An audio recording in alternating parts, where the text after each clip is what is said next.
Aviso legal: o conteúdo desse vídeo é baseado na análise, interpretação e experiência do meteorologista e previsor, com as últimas previsões disponíveis dos modelos de previsão do tempo e clima. Qualquer uso da opinião expressa sobre as previsões do tempo e clima neste vídeo para a tomada de decisão de terceiros exime o meteorologista e previsor da responsabilidade sobre a mesma. Analisem e usem as informações com cuidado. Quer ajudar este projeto? Contribua através desse link. Olá pessoal, vamos dar uma olhada nas previsões de hoje, dia 4/11. Então a gente vê claramente, que a gente começa aparentemente a ter aqui um retorno das chuvas na região mais centro-sul do país, principalmente entre os estados do Mato Grosso do Sul e São Paulo, pegando também um pouco de Minas Gerais.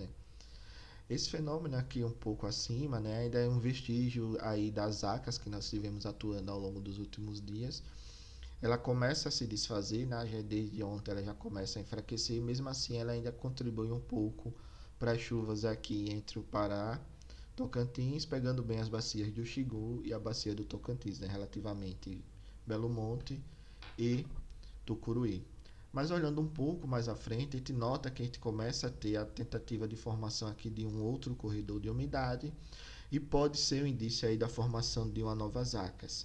Porém, o locacional dela ainda não está bem definido, Nesse momento, eles estão colocando aqui um pouco de chuva mais localizada entre o Mato Grosso do Sul e São Paulo, como a gente pode ver aqui na umidade relativa em médios níveis da atmosfera, a gente observa claramente é, essa configuração e essa tentativa de formação desse corredor de umidade. Porém, pode ser que aconteça que fique localizado mais ao norte nesse locacional, mantendo o padrão como nós vimos aí na última semana, nessa chuva pegando mais aqui entre a Bahia, Minas Gerais, Tocantins e o norte de Goiás, ok? Acompanhar para ver, mas os modelos já mostram, a possibilidade e o indício da formação desse novo corredor de umidade, que pode ser uma nova zona de convergência do Atlântico Sul, por exemplo. Mas mais na frente é que tu vai observar isso de forma melhor.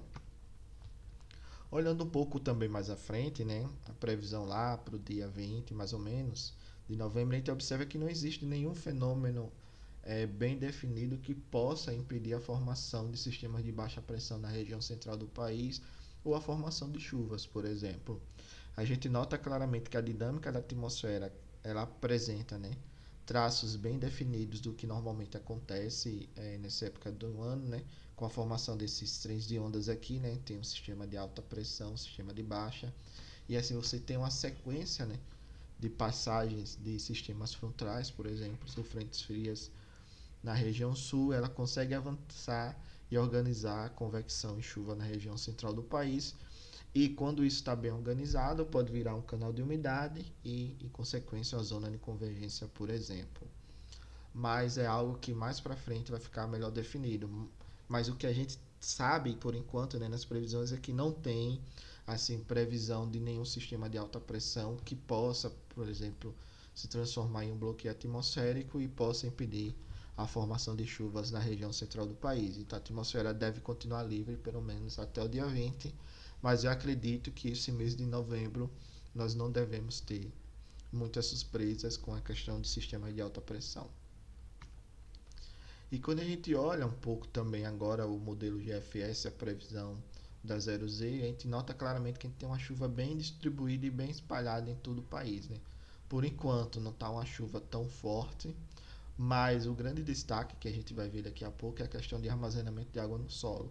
Mas a gente tem essa chuva bem distribuída, com uma concentração maior, principalmente aqui na região do quadrilátero dos reservatórios, que é a região de Serra da Mesa, Três Marias, Bacia do Grande e a Bacia do Paranaíba.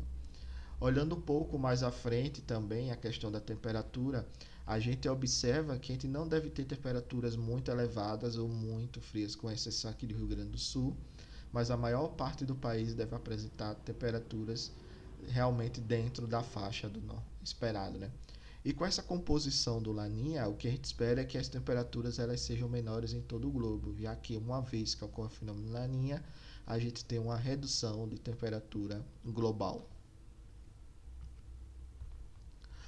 Observando agora também a questão do armazenamento de água no solo, a gente vê claramente que a gente tem uma ligeira recuperação para o dia 7 desse armazenamento, mas o grande destaque que eu sempre venho falando é ficar de olho aqui na bacia do Xingu, que é Belo Monte, né, como representativo, fica mais ou menos por aqui, e a bacia do Tocantins, também que é representativo Tucuruí. Por quê? Porque está tendo um aumento significativo aí do armazenamento de água no solo, e isso pode ser que daqui a pouco, né, um pouco mais à frente, nós tenhamos aí um aumento da vazão expressiva, por exemplo, e consequentemente da ENA no subsistema norte, mas acompanhar para ver o que vai acontecer, mas isso está me chamando bem a atenção. Nos demais, né, aqui na região principal, região do quadrilátero dos reservatórios, a gente tem uma manutenção desse estado aí de armazenamento de água no solo para os próximos 3 a 5 dias, mais ou menos. A gente deve ter aí uma diminuição desses totais de chuvas, principalmente aí na região sudeste do país, mas aos poucos a gente já começa a ver essa recuperação e o que seria realmente o início do período chuvoso. E o sul, né, deve manter a condição bem é, crítica lá, principalmente nessa questão aqui de armazenamento de água no solo e da própria ENA na região sul, ok? Olhando agora, né, um pouco aí, né, o que a gente falou, a gente deve ter a continuidade das chuvas no país nessa primeira quinzena de novembro. A gente vê claramente que isso deve permanecer. Observa-se a recuperação de armazenamento de água no solo, né, quadriláteros reservatórios, que seja as bacias de Serra da Mesa, Três Maria, Paranaíba Grande. Porém, essa recuperação ela está ocorrendo, mas a gente não está tendo muito reflexo por enquanto nas vazões. E na região das bacias do rio Xingu, né, que seria Belo Monte, e Tocantins, ali, que seria Tucuruí. E se a chuva se realizar próximo à prevista, o impacto nas vazões deve já ocorrer agora nesse início de novembro, nessa primeira quinzena de novembro. Acompanhar para ver o que vai acontecer, mas a gente já começa a observar um leve aumento. Agora, se na tentativa de formação dessa próxima zona de convergência desse canal de umidade, nós temos uma chuva bem significativa ali nas bacias do Grande do Paranaíba, pode ser que tenhamos uma resposta aí bem maior do que é esperado, ok?